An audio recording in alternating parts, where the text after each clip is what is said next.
Welcome back muli mga kaibigan sa bagong muling mga balita na ating mapapakinggan at mapapanood dito sa channel ng Bayan, ang Bayang Pinas. Dito ating matutunghayan ang mga bagay na nangyayari sa ating bansa, partikular na umano sa loob na mismo ng gobyerno at lalong-lalo na dito sa kasalukuyang administrasyon. Ngunit bago ang lahat, kung bago ka pa lamang sa ating channel ay siguraduhin mong ikaw ay mag-subscribe, pindutin ang notification bell at syempre piliin na rin ang all upang lagi kang maging updated sa mga balitang bago, totoo at walang bias. Syempre mga kaibigan at kung mga ating mga solid viewers naman dyan ay maraming salamat naman po sa inyong walang sawang pagsuporta. At huwag din pong kalimutang magpakita ng suporta sa ating channel sa pamamagitan ng pag-like at pag-share sa ating mga videos. At syempre mga kaibigan, kung meron ka naman pong hinaing at opinyon, ang ating comment section ay bukas para sa inyong mga opinyon at mga hinaing at kung ano po ang nais nyong sabihin sa ating mga gobyerno upang mabasa na nito. Heto na nga mga kaibigan, atin nang panoorin at pakinggan ang balitang ito.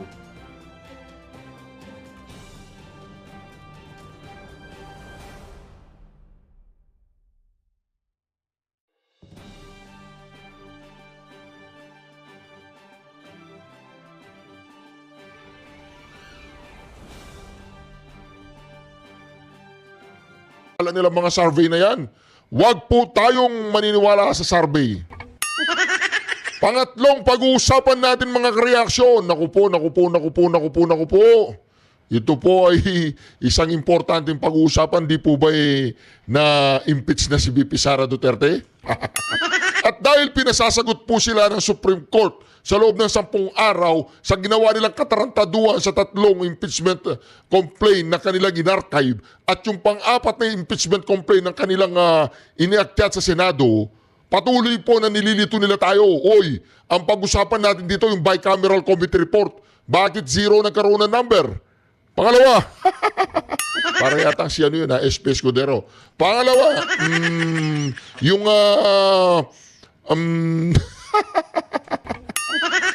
una, yung bicameral committee report na walang numero, kailangan natin malaman kung bakit sino naglagay ng numero. Pangalawa, yung PhilHealth, ano nangyari dyan? Pangatlo, mga kareaksyon, naka-impeach na si VP Sara at dudurugin pa nila. Anyway, mga kareaksyon, simulan na natin, umpisa natin sa madam na ito. Ako po'y handa nang sumagot sa inyong mga katanungan. Dahil digitalized na lahat. Pero ang pinapatungkulan niyo po ba ay patungkol kay... SIM card po. sa SIM card. What do you mean? Hindi ko makuha po yung inyong tanong.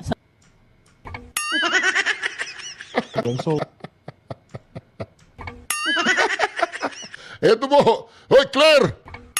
Bobong Marcos, so yung bata mo nagkakalat. nagkakalat yung bata mo, Bobong Marcos. Eto, hoy Claire, mag-vlog ka na lang kasi. Di ba abogado ka? Sabi nila, abugaga ka. Sabi ko, hindi ka abugaga. Abogado ka, magaling kang abogado, kaya nga nandiyan ka eh. Bakit Claire, tanong lang ha, wala ka bang kasong... Wala bang kumukuha sa yung matino-tino? Yan yung mga reaksyon. Ito pakinggan po natin si Claire. Ang abogado ng Malacanang.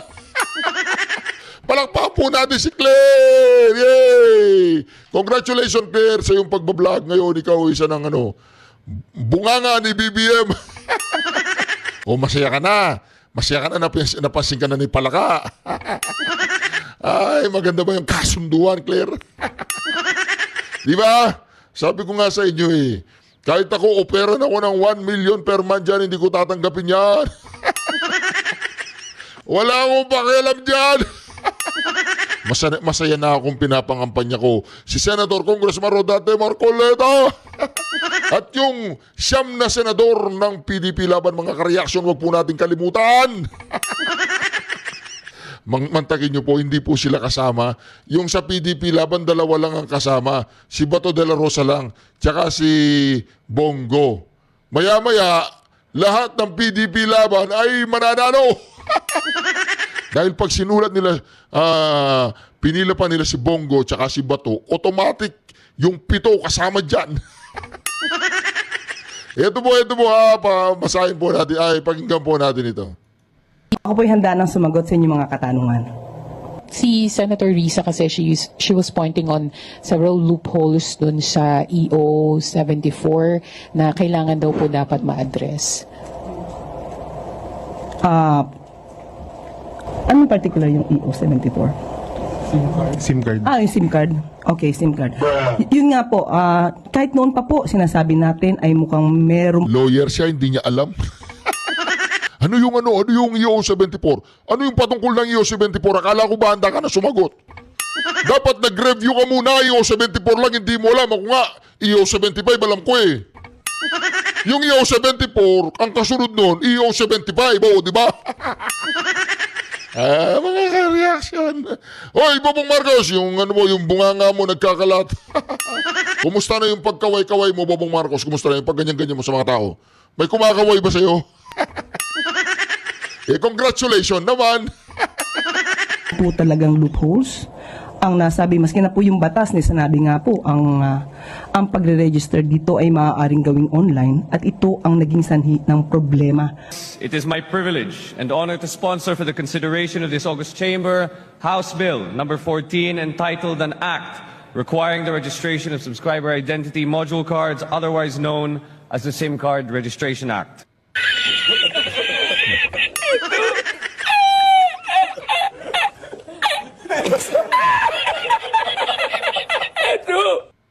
Paano yan, Bobong Marcos? Mismong anak mo na nag-sponsor sa batas ay gustong gustong ipa-revise. Ano ba tawag? Oy, pakisabihan nga siya, si Claire, pakisabihan siya na yung EO 74 na yun, ang may sponsor nun, yung magandang boses, ano pangalan nun? Si Jake Cyrus. Ay, hindi. Si Sandra. Si Sandro. Ito, pakinggan mo, Claire. Ako po'y handa nang sumagot sa inyong mga katanungan.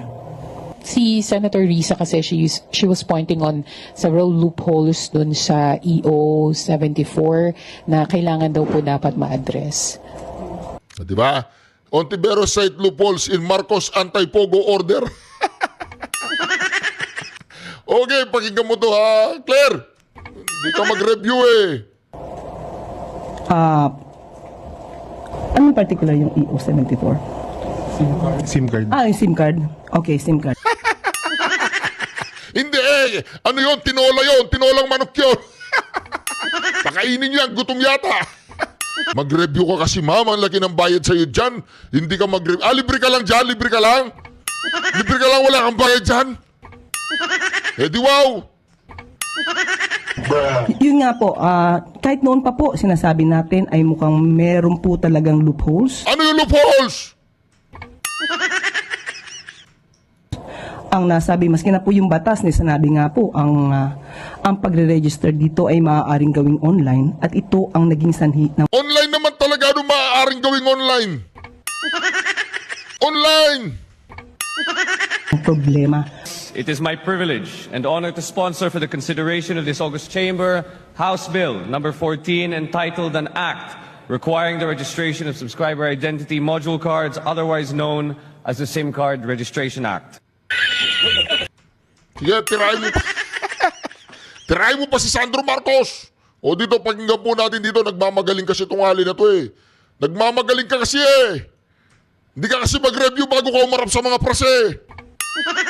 Pag-ibit-bit ka to, pag-ibit-bit. Tawagan ko si Pangulong Duterte. Nagkakalat ka dyan eh. Asan yung telepono ko? Nawawala yung telepono ko dito. Walastik kayo ah. Nawawala na naman yung telepono ko. O, sino kumuha ng telepono ko? Ito na lang gagawin kong telepono. Hello? Pangulong Duterte. O, meron akong kainito dito. O, di ba? Di ba mga ka-reaction? Nakakaya ka, Claire. Mag-review ka muna. Ang gusto mong ipa-revise, ang gusto mong paamyanda ang batas, ang nagsula niyan, walang iba kundi ang anak o nag-sponsor niyan Walang iba kundi yung anak ni Bobong Marcos. Wala stick ka. Hindi ka mag-review. Hindi ka nahiyabayad ka namin eh. Will Malacanang push for amendments to the Gusto nilang paamyandahan. Tinatanong nila, ang Malacanang ba ay push for amendment of the, yung anti-pogo tsaka yung SIM card registration law? Anak ni Bobong Marcos ang nag-sponsor niyan, oy. Will Malacanang push for amendments to the law on Pogo and the law on the SIM card registration given those problems that you mentioned earlier? We have not yet talked about that, but as a lawyer, kailangan po talaga na magkaroon ng amyenda, especially doon sa SIM card registration. Kailangan po na ang pag-register dito, katulad po kapag kayo kumukuha ng driver's license, personal po kayong pumupunta. Kahit pag pumunta po kayo at kumuha po ng NBI clearance, pumupunta po kayo ng personal.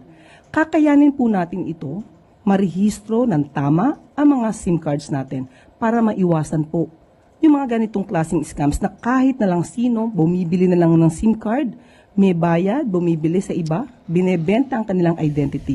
Mahihirapan po tayong supuin ng krimen kapag ka po gano'n na nangyari. So it's accurate to say that Malacanang is open to amendments to both the laws on SIM card registration and POGOs. Kung yan po ang makakabuti sa interes ng taong bayan, gagawin po natin at kami po ay magiging tulay din po para po ito ay masiayos, O nagfa-fuck you ka na naman ah. Masaayos lang, hindi mo alam. Masiayos. Nagfa-fuck you ka na naman, nagfa-fuck you. Fuck you ka kasi eh. Akala siguro niya, cute siya, wag kang mag-fuck cute. Fuck cute ka eh. Diba?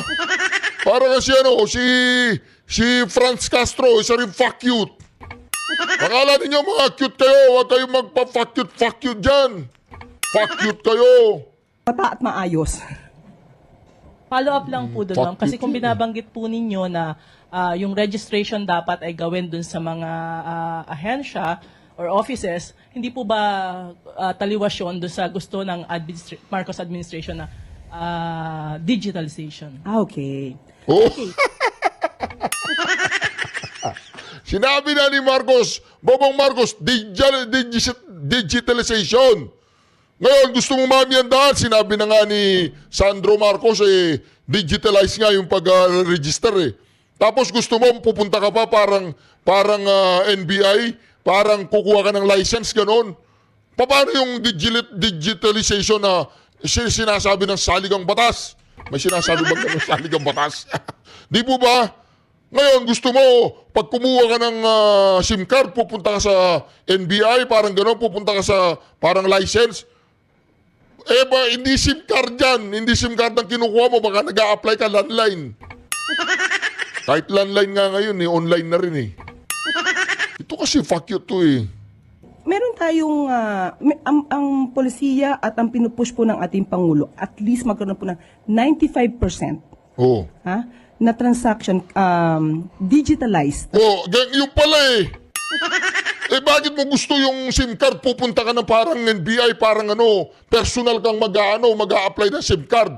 Kung 95% digitalized. At yung gusto mong SIM card na magpupunta sila na parang NBI, parang lisensya, nung magpe-present sila ng personal, mismong digital infrastructure o magagamit ng tao. Yun ang gagawin mo, pupunta ka pa doon para makapag-apply ka ng SIM card.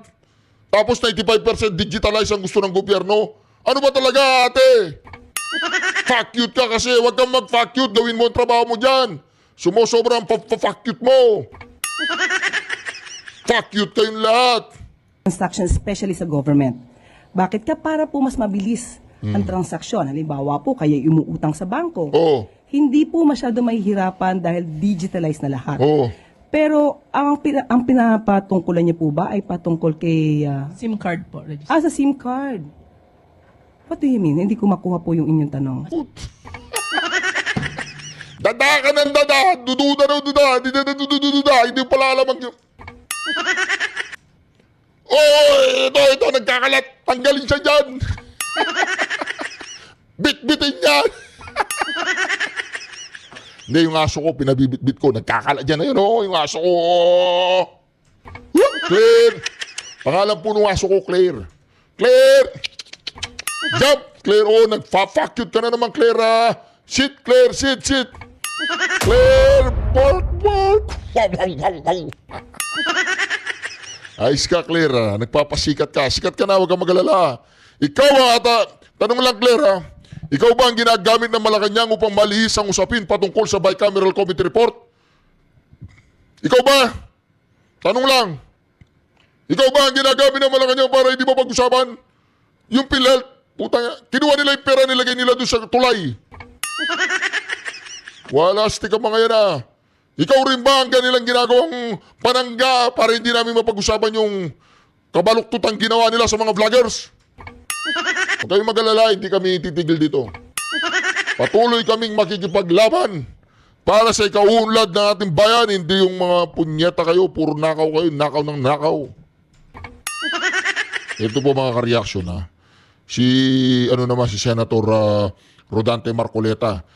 Si Senator Rodante Marcoleta 100% ang panalo yan. Kaya lang ang punyetang mga survey na yan, hindi nilalagay ang pangalan ni Senator Congressman Rodante Marcoleta. Anong gagawin natin? Di boto natin, di ba? Ganun lang yung simple. Di ba? From the administration-backed Alianza. 8 candidates from the administration-backed Alianza para sa Bagong Pilipinas remain in the top 12 of the latest Social Weather Station senatorial survey. ACT-CIS Representative Erwin Tulfo continues to lead the poll with 45% voter preference. Now, trailing behind are re-electionist Senators Bongo and Lito Lapid, followed by former Senate President Tito Soto and broadcaster Ben Tulfo. Senator Bong Revilla saw a significant jump in rankings, moving from 11th place last month to a tie for 6th to 7th with re-electionist Senator Pia Cayetano. Now, completing the top 12 are re-electionist Senator Bato de la Rosa, former Senators Ping Lacson and Manny Pacquiao, Makati Mayor Abby Binay, and TV host Willie Revillame. Tingnan po ninyo yan mga ka-reaction Tatanggapin ba natin ang senatorial survey na yan, preference? Sino ang hindi nakakakilala kay Senator Congressman Rodante Marcoleta? Sino? Sabihin ninyo, sino? Huwag ninyo kaming gaganyan-ganyanin, huwag nyo kaming loloko-lokohin ganyan Huwag kayong gaganyan-ganyan sa amin Dahil alam namin na si Senator Congressman Rodante Marcoleta ay mananalo. Huwag kayong gaganyan-ganyan Wala kayo hindi pwede yan. Huwag kayong maniniwala sa mga survey na yan, mga survey ng mga yan. Huwag kayong maniniwala dyan. Basta si Senator Congressman Rodante Marcoleta, number 1 yan. Number 1 na mananalo yan. Huwag kayong maniwala sa mga survey na yan. Hindi ako papayag na ang ating Senator Congressman Rodante Marcoleta ay kanilang bababuyin sa survey. Hindi tayo papayag. Wala dyan si Senator Congressman Rodante Marcoleta. Wala dyan si Atty. Hinlo. Wala dyan si Atty. Bondok. Wala dyan si Atty. Lambino. Wala dyan si Atty. Vic Rodriguez. Wala dyan si Philip Salvador. Di po ba mga ka-reaction? Illegal ang mga survey na yan. Yung siyam na PDP laban, na senatorial candidate ng PDP laban, pasok yon sa Magic 12. Huwag na huwag kayong gaganyan-ganyan dahil hindi tama yan.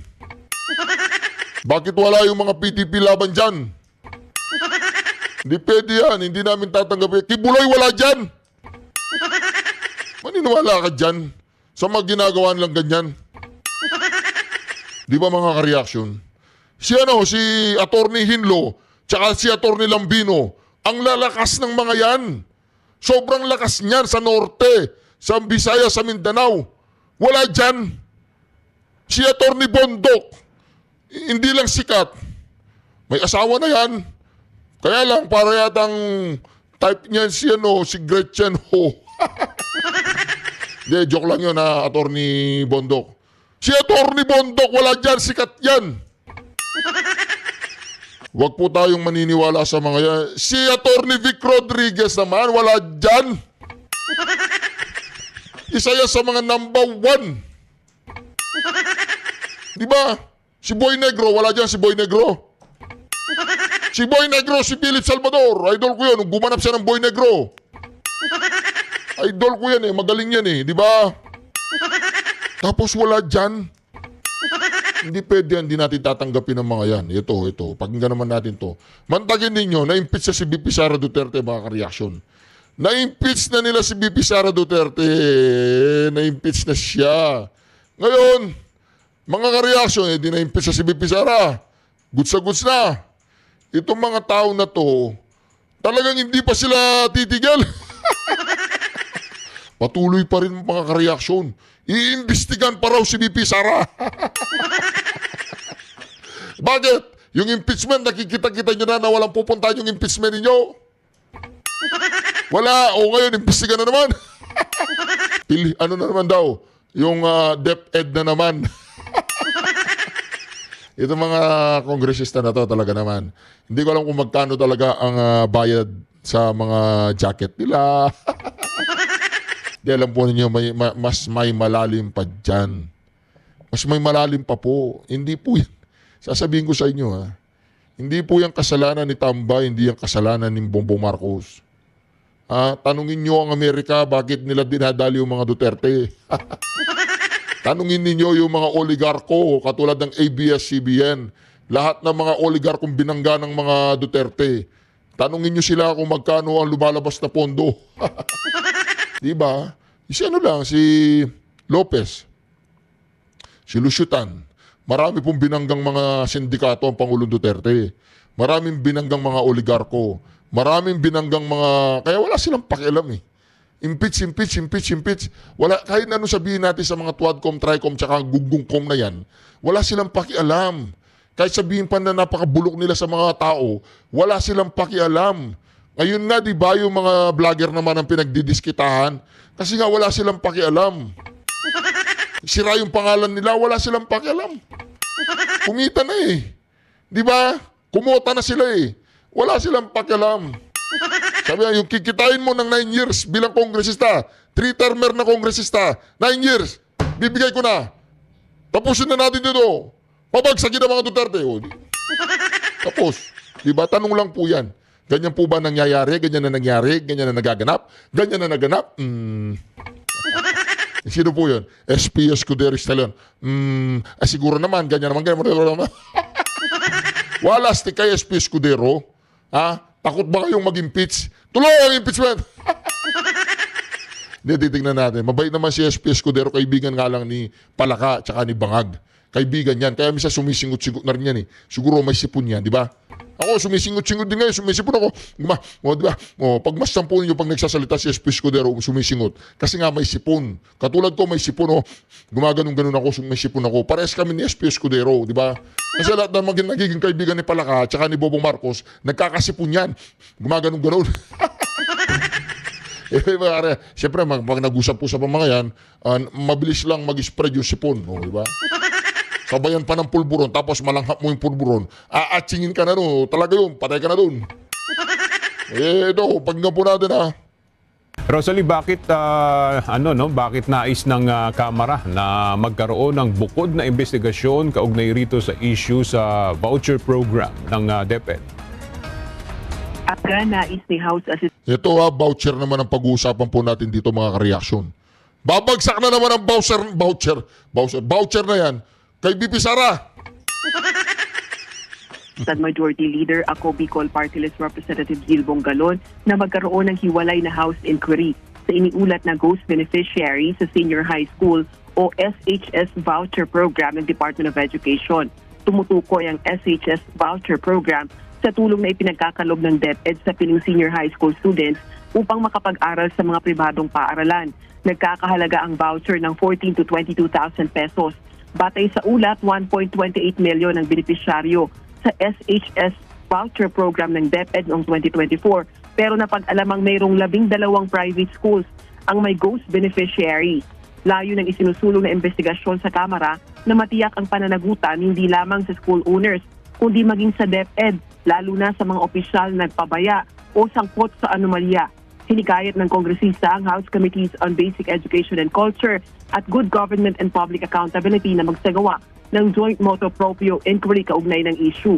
Ayon sa mga babatas, hindi lang pera ng bayan ang nawawala, kundi nasisira rin ang tiwala ng publiko sa sistema ng edukasyon sa bansa.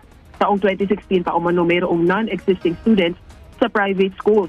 Giit ni Representative Bongalon, tila nag-umpisa ang ganitong anomalya sa ilalim pa ng administrasyon ni dating Pangulong Rodrigo Duterte at nagpatuloy sa liderato ng dating kalihim na si Vice President Sara Duterte. Mantakin po ninyo yan.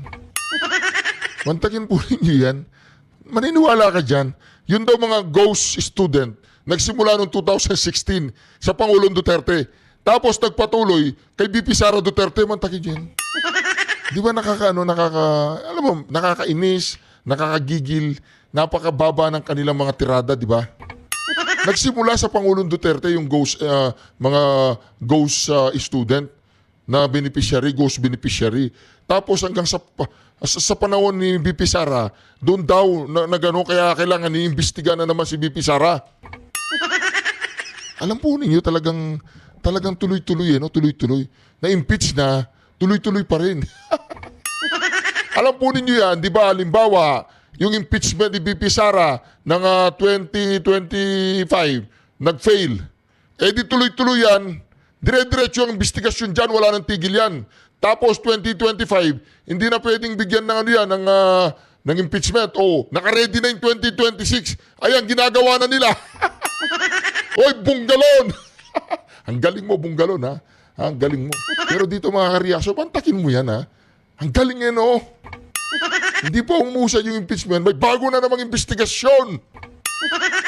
Grabe. Tanong ng kongresista, ilang taon na pala ang ghosting modus, pero bakit parang napabayaan na lang na magpatuloy, kaya kailangan anyang silipin kung nasa ng butas at sino ang dapat managot.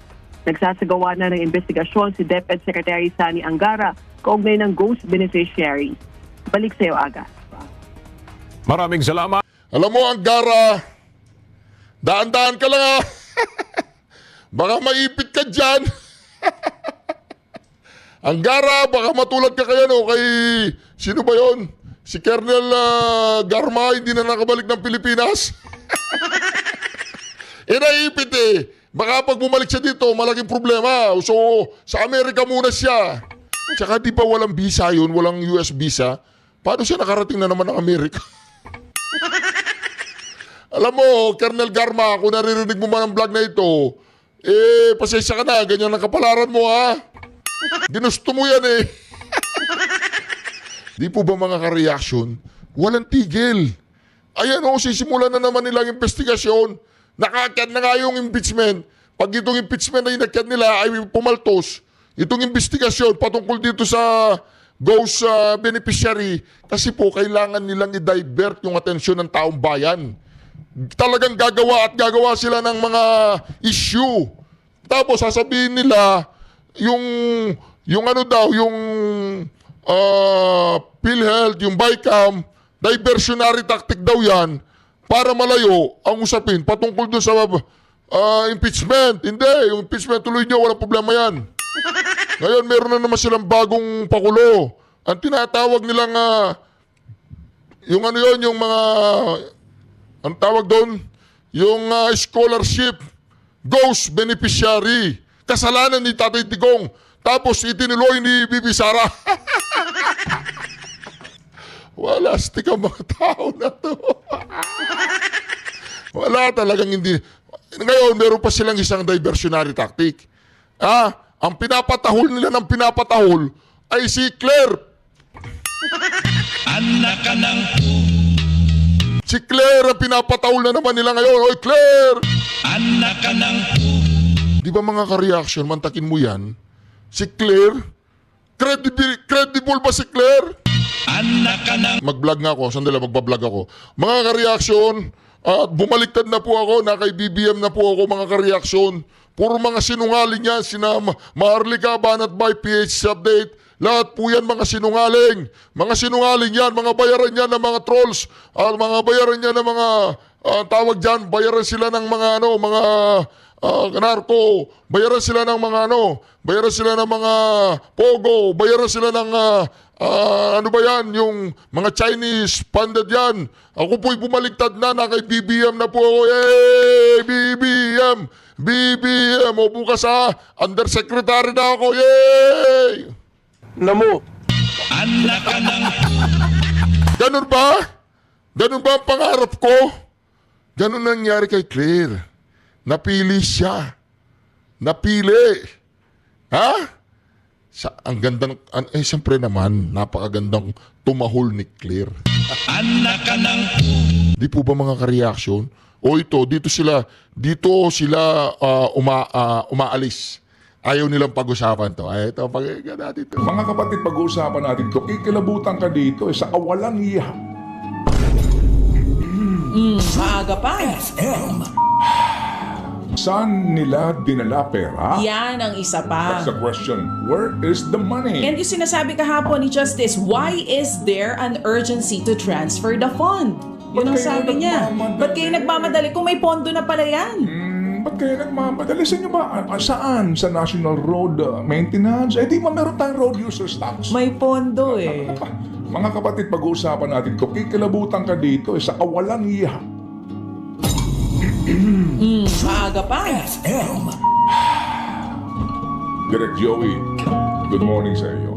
Alam nyo ba, mga kapatid, no? Na sa Pilipinas po, ang isa sa pinakamahirap na problemang pangkalusugan ay yung mga biktima ng stroke. Okay? Meron pong ginawang pag-aaral. Kung gaano po karaming Pilipino ang namamatay at yung po nahihirapan sa recovery. Heart attack, stroke. Stroke, ischemic, saka hemorrhagic. No? Iyan po pag-uusapan natin kasi lumalabas din ngayon, una, yung kawalan natin ng mga ospital na agad makakaresponde sa mga stroke. Huwag natin pagwalang bahala ito dahil ngayon may mga bata na stroke na. Ay, totoo yan. Di po ba? At yung ating mga nakakapanayam, yung mga magulang po ninyo, tayo ho mismo, hindi mo alam na pwede mangyari sa iyo yan. Ang tanong, kapag may sinugod ka sa ospital, pupuntahan niyo pinakamalapit, meron ba doong pasilidad para ka ma-revive? At kung na-stroke ka na, gaano kahirap sa pamilyang Pilipino ang gastusin dito. At napakaliit na naman po ng PhilHealth subsidy para dyan. Isa po yung sa ating mga pag-uusapan, ito'y napaka-importante, usapin pangkalusugan. Na ngayon nga, i-connect natin sa halalan. Yung mga nasa entabladong yan, sasayawan ka lang yan. Pag yan nahalal na naman, malamang kung ano sabihin sa kanilang boto sa mga gantong usapin, ganun pa rin sila. Kaya po kaya tayo nasasadlak sa gantong uri ng governance. Dahil ang pinakamalaking problema sa bayan na ito, mga kapatid, pinakamalaking problema, gobyerno mismo. So dito po sa issue ng PhilHealth na ito, di po ba, tinanggalan mo ng government subsidy ang PhilHealth. Ito yung bagong kaso na isinampa. Pero itong pinag-uusapan dito ay yung pong paglilipat ng sinasabing reserve fund. Iba ho ito separate ito. May bagong petition din ngayon tungkol naman doon sa government subsidy. Ito po ang pinag-uusapan dito, yung sinasabing excess, sobrang pondo. Kahapon po Excess na hindi excess. Oo. Kahapon po na klaro na Diba? Kaya din hihingi tayo ng explainer mamaya dito para muli nating ipagdiinan na tayo po'y nabudol doon sa mga sinasabi ng PhilHealth na pinayagan naman ng ilang kongresista sa kanilang pagdinig at nagamit sila sa pagkukondisyon sa isipan ng iba na nag-aawak-awak ang pera ng PhilHealth. Hindi po. Hindi. Lumabas nga po ngayon sa hearing, di ba? Sa oral argument na ang PhilHealth po may negative ang kanila pong pananalapi. Yung pong kanilang mga obligasyon na paparating, wala silang pera para doon. And then, ito nga po maganda kahapon bilang patikim mga kapatid sa naging oral argument na binanggit mo kanina, Chacha. Anong sinasabi po ng isa sa mga maestrado na tayo po'y, kaya pag humarap ka dyan, baby girl, sa ganyang uri ng oral argument, dapat preparado kang haharap kasi yung justice hindi ito para mga kongresista o mga senador na widow-widow lang. Di ba? Na-stuck na din silang unbit-bit. Preparado po sila. Napakasimple po ng mga ng mga Tanong. ng mga paglalatag ni Justice, no? Ang sinasabi niya, sandali lang, ano ba ang source ng pondo ng PhilHealth? Ano ba ito? Pinagpapaliwanag yung kanilang SVP. Yung pong direct contribution ng mga miyembro. O saan pa nanggagaling ang pera? Meron po kaming subsidy galing po sa PAGCOR at PCSO. Tama, meron po kami. Okay. Saan pa nanggagaling? Meron din po kaming pinanggagalingan na pera para po sa sin taxes. Yung sin taxes pa, paano ba yun? Yung pagbubuwis para saan ito? Nakalagay po yan sa UHC law. Saan pa nanggagaling? Meron din pong government subsidy. Ganon. So kung yan ang pinanggagalingan, para saan yung pera? Para po sa pondo po ng una, yung pong mga indirect members, contributors. Sino to? Direct contributors. PWD, senior Senior citizen, citizen. mga indigents, hindi kaya. Yun pala naman. Yung sin taxes, para saan yun? Yun din po ito. So yung bang sin taxes, ano ba yan? Special law ba yan? Oo, special law. Meron siyang special purpose, oo, special. Anong purpose niya? Para sa PhilHealth. So nakalagay doon, special din ang provision para sa una, pagpapadami ng benepisyo. Pangalawa, para kung kakayanin na, dahil nga may pera ka na, babaan mo ang contribution. Di ba? Klaro-klaro. Sige. So, kung yan ay special na batas para sa special na adhikain, ba't mo naman gagamitin yan sa ibang bagay? Kung nanonood ka, nakikinig ka ron, sa cheese, sabi nga ni, yung boboto mo ba yun? Ha? Sa cheese. Elections ba yun? Checkmate. Mati na eh. Hindi ba? Bulagta na eh. Paano ka hihirit doon? Ha? Alam mo, kahapon, habang nakikinig ako, walang video oral argument nga po. May part dyan, nag-explain si, yung lagi natin kausap dito, Sir Albert Domingo. Tapos pinatawag nitong si Justice Amy Lazaro Javier, si SVP PhilHealth Renelim Shaco. There was a time, nagbiro ng kaunti itong si Justice Amy Lazaro Javier. Sinasabi niya, nasaan na? Sino mag-explain itong bagay na to? Meron siyang tinatanong. Sinasabi ni Sir Albert, hindi siya makakapag-explain ka nito, kundi si SVP Renelim Shaco. Huwag ka magtago dyan, nagtatago ka na dyan. Tapos parang nangingiti itong si Justice Amy Lazaro Javier kasi alam niya sa sarili niya na hindi nga siya masagot doon sa kanyang mga katanungan. The money should not be diverted for other purpose. Yan. The law provides for a special purpose and the source of fund is for special purpose. Kaboom! And the law is self-executing. Wala nang ibang interpretasyon. Klaro-klaro eh. Fun, okay? And then, dun na pinasagot yung Solgen kasi nga sinabi, so gagamitin niyo yung pera para sa kalusugan natin sa pagpapatayo ng tulay? Okay, yung bang tulay na yan, yung Guimaras Bridge na iyan, yung bang Negros Bridge na iyan, meron na bang pondo yan? Meron. Saan ang galing ang pondo? Sa Korean Export-Import Bank of Korea. Magkano ang nakalagay dyan? Dyan sa GAA? May pera na pala yan eh. So, you are going to fund a project that is already funded? Napakaswabe, di ba?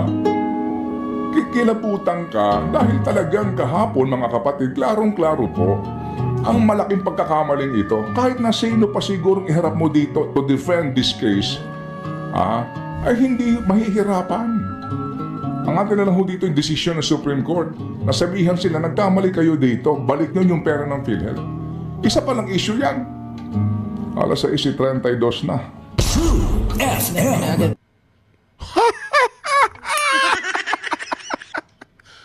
Naglagay kayo ng pera doon sa project na funded na.